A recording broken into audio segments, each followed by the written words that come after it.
Donc bah voilà ce que ça va me donner en hauteur de pied. J'ai des tailles de longueur là. Donc là ça m'arrive au nombril.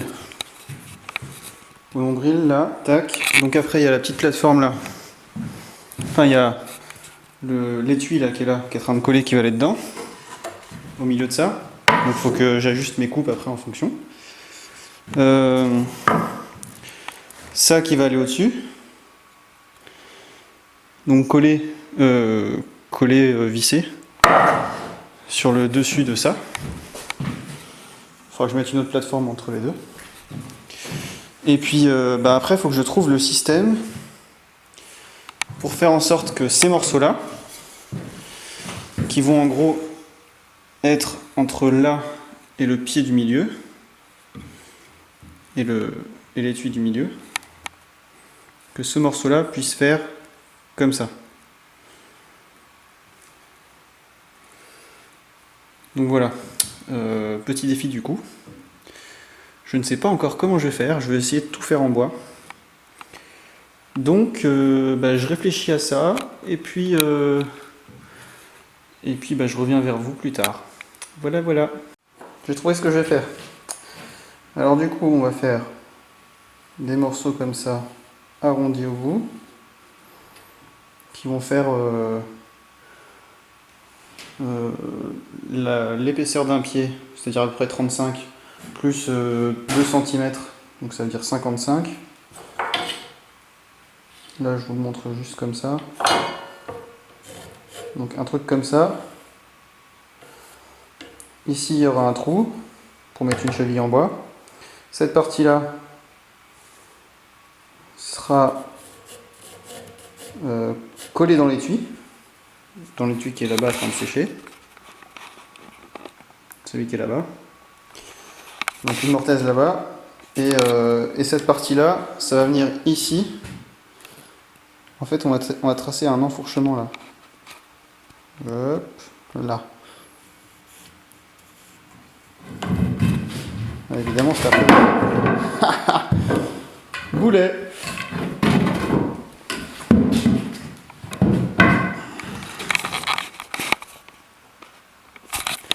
Donc ici je vais faire un enfourchement. Ce qui veut dire que je vais enlever ça. Et donc ce morceau là ira là-dedans comme ça. Et donc après on met une petite cheville. Tac. La cheville elle sera carrée aux deux extrémités et arrondie juste sur le milieu. Du coup ça va permettre de pouvoir pivoter autour de la cheville là. Je vais mettre une assez grosse cheville, une cheville de 10 ou de 12. Ça devrait être bien. Donc ça pour ici. Et le même du coup pour le bas des pieds. Ça va être un poil différent parce qu'il faut que ça puisse coulisser. Donc pour coulisser, j'ai pas encore trouvé la solution. On va y venir. Du coup traçage, alors je prends mon équerre. La fausse équerre, pardon.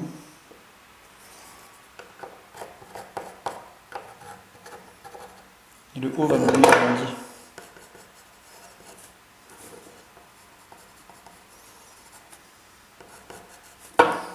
Tac.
Là je viens de fermer. Tac. J'ai fait en sorte d'avoir cet angle là à peu près. Et là il faut que j'aille faire mon enfourchement là, si arrivant.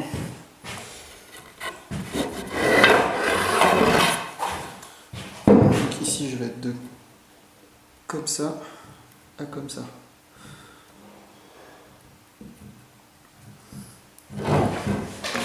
Ce qui fait que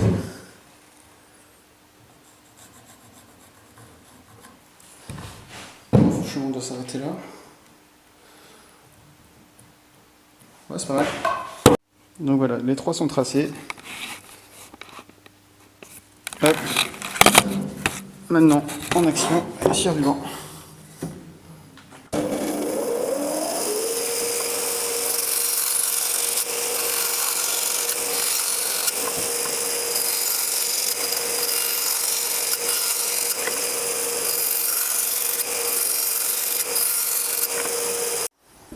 Allez, c'est parti. Ah merde, il est un peu trop gros celui-là. Voilà, c'est un simple enfourchement. Oh là là, Mathieu. Pas bien ce que je fais là.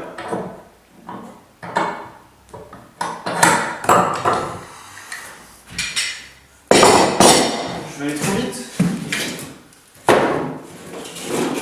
Du coup, j'en ai oublié de me mettre une canne un petit peu.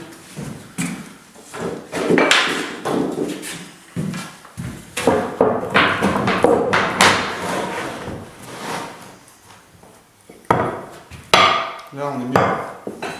Important les cales martyrs.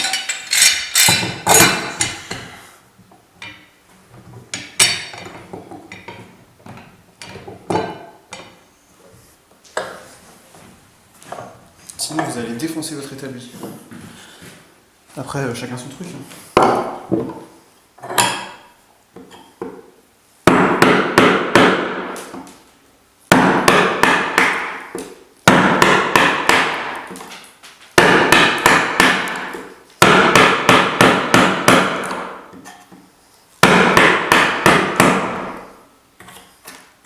Donc ce que j'ai fait, c'est que pour pas être emmerdé, j'ai fait les deux bords.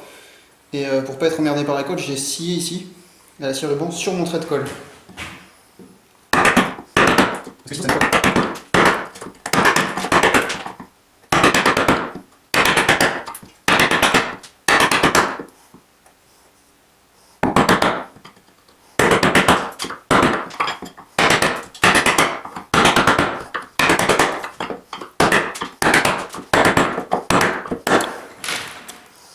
Donc là, je vais en diagonale sur la fin.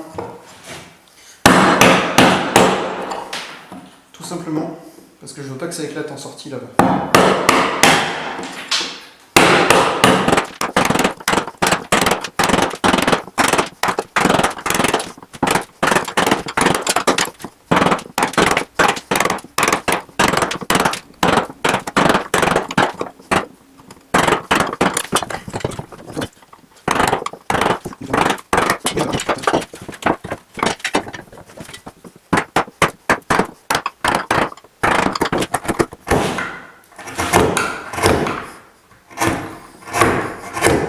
Donc là, tous les coups que je mets dans la cale, c'est pas dans mon établi que je les mets.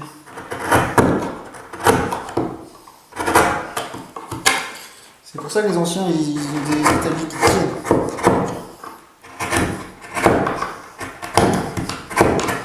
C'est comme les outils, hein. Si on ne prend pas soin, c'est d'amour. On peut en racheter tout. Regardez. Vous imaginez mettre tout ça dans votre comme coup là, dans votre établi, c'est moyen quand même. Hein. Bon là c'est du peuplier, ça marque un peu plus, mais bon quand même. Donc voilà, les trois enfourchements sont faits. Hop, un petit test.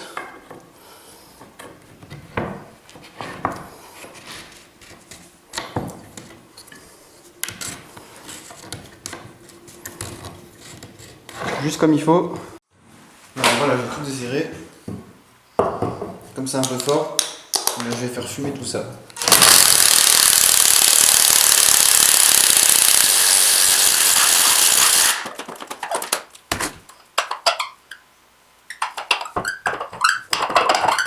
Voilà.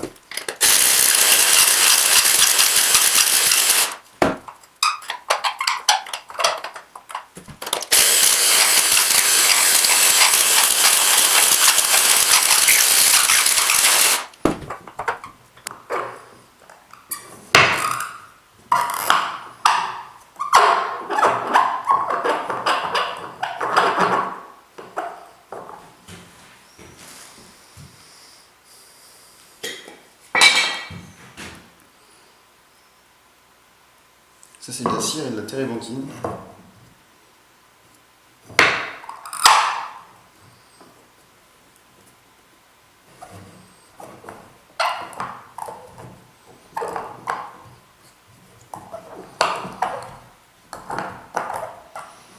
En fait, quand vous râpez de la cire, vous la mettez avec de l'essence de térébenthine, ça va la faire fondre. Ça va la diluer en quelque sorte.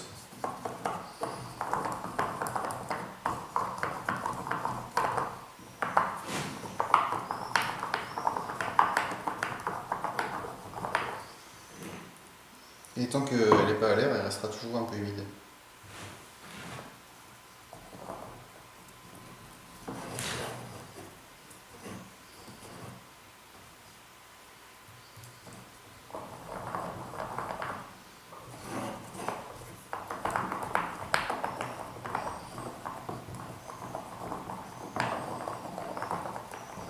Et là, comme c'est bien chaud dedans, ça va couler, ça va venir combler les vides.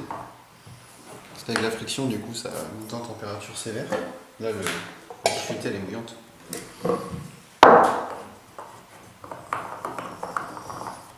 Donc ça va bien faire le tour, combler tous les trous.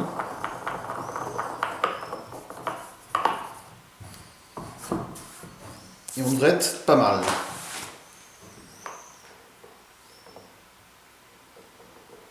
Déjà ça fait plus de bruit comme tout à l'heure là. Donc voilà. J'ai desserré mon étui là.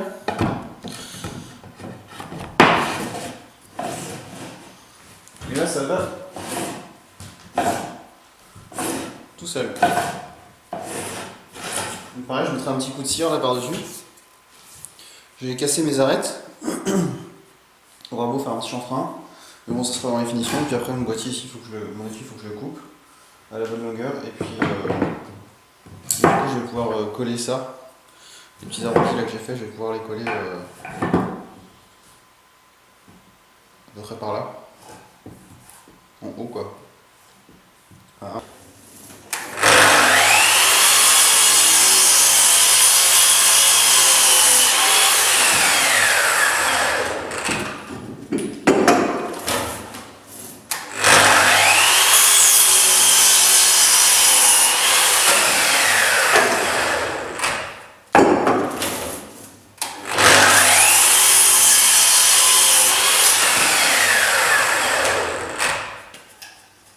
Voilà, ça c'est fait. Un petit coiffe. Alors cet outil-là, si vous ne connaissez pas, c'est une ponceuse longue bande. Je l'ai utilisé tout à l'heure déjà. Enfin dans la partie précédente. Ou dans celle-là, je sais plus. Enfin bref. Donc c'est une bande complète de papier à poncer qui fait le tour là, qui est sur 2 rouleaux. Un peu le principe de la scie à ruban.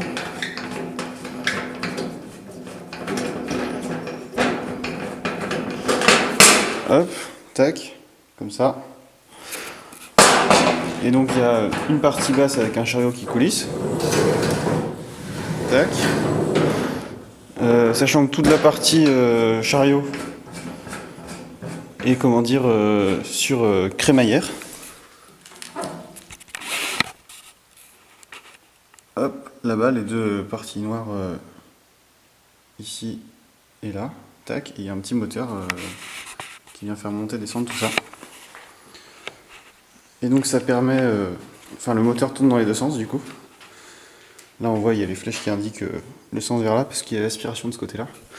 Donc quand on ponce par en dessous, on vient le faire tourner dans ce sens là.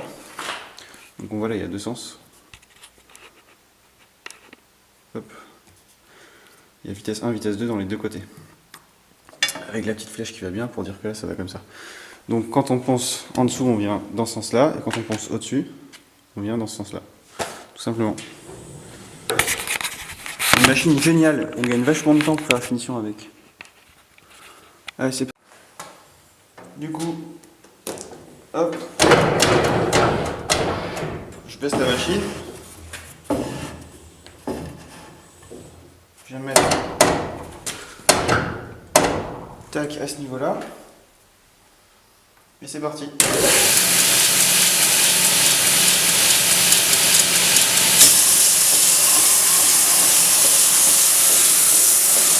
Ah putain, c'est pas allumé la suite. Ah, c'est pas bien.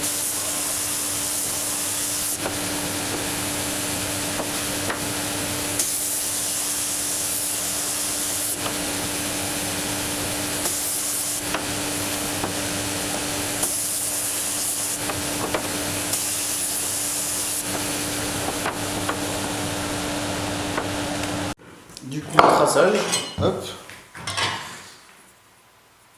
Je marque mon milieu, je suis à 77. 77, ça me fait 35, 38,5 pour mon milieu.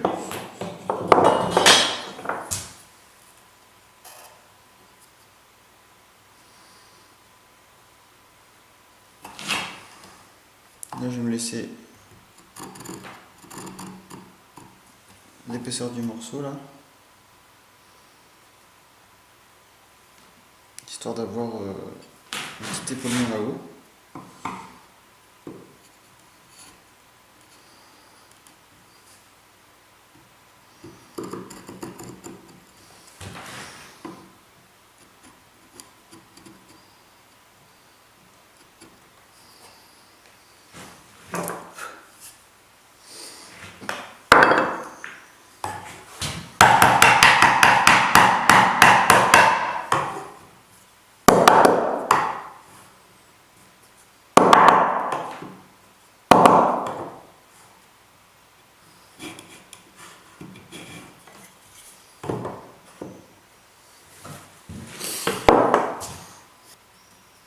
Là. Et si vous ne connaissez pas cet outil, hop, je dézoome un petit peu pour vous montrer. Tac, c'est une équerre de menuisier. C'est un outil génial parce que on a ici l'angle à 90, ici 60 degrés, ici 30 degrés, et là on a 45 degrés. Et du coup ça nous permet d'avoir plein d'angles complémentaires. Et donc là comme je suis à 120 degrés, donc ça me fait, si je pars d'ici, ça me fait 90 du centre, donc ça arrive là, et là il me faut encore 60 degrés. Donc du coup j'ai mes 60 degrés là. 30 degrés pardon. Pour avoir 120. Du coup je viens là, hop. Pareil de l'autre côté.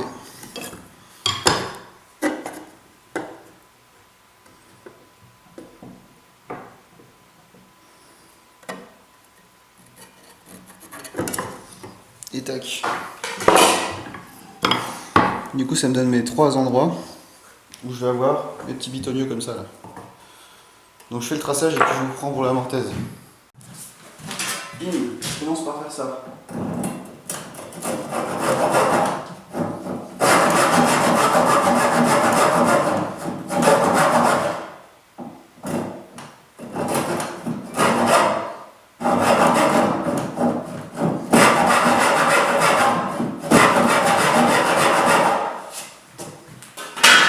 Tac.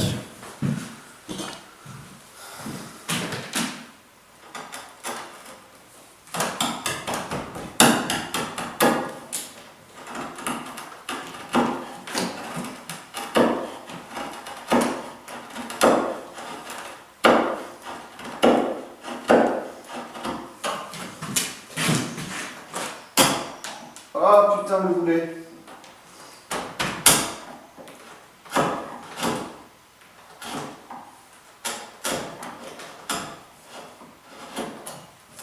Je fais mon bourrin. Quel gros con.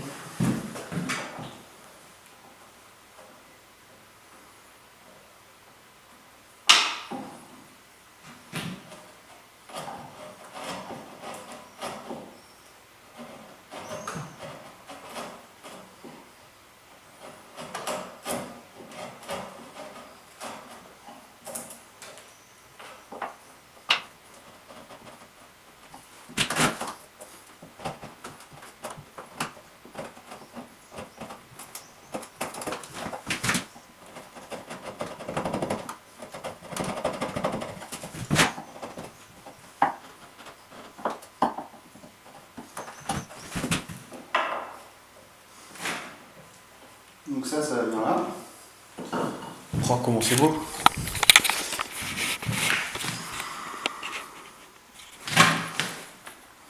C'est tellement bien coupé que ça tient tout seul.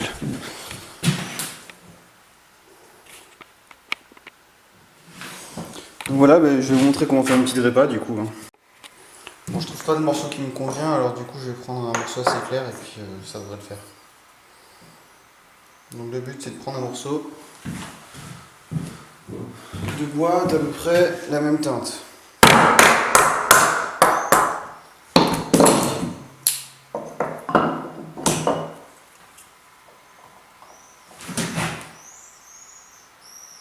D'avoir ce morceau qui va venir parfaitement dedans.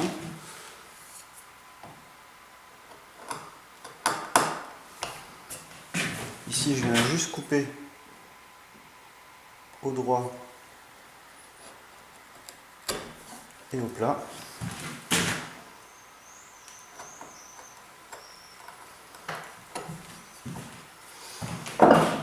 Tac.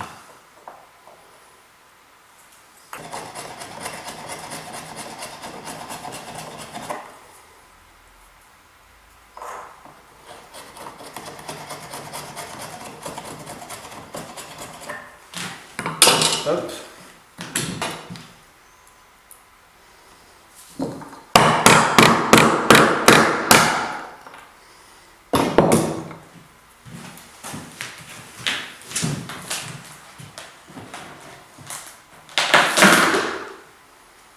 Un petit peu de colle.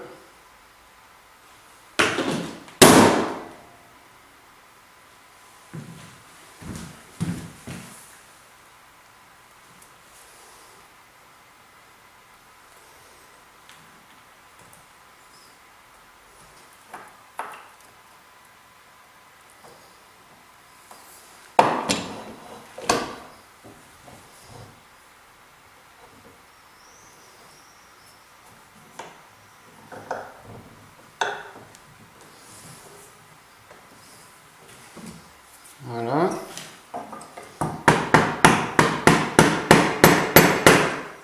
Ça fait bien venir en butée.